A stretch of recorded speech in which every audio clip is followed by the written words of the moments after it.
1991-yil 18-noyabr. Bu kun O'zbekiston tarixidan eng ulug' sana. Mana shu kuni bizning muqaddas ramzimiz O'zbekiston Respublikasining davlat bayrog'i qabul qilindi.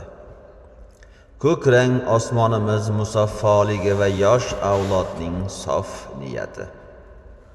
Oq rang tinchlik, poklik va adolatga sadoqat.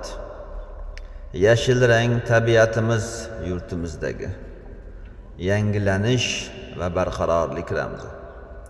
Yarim oy bizning qadimiy an'analarimiz, milliy o'zligimiz.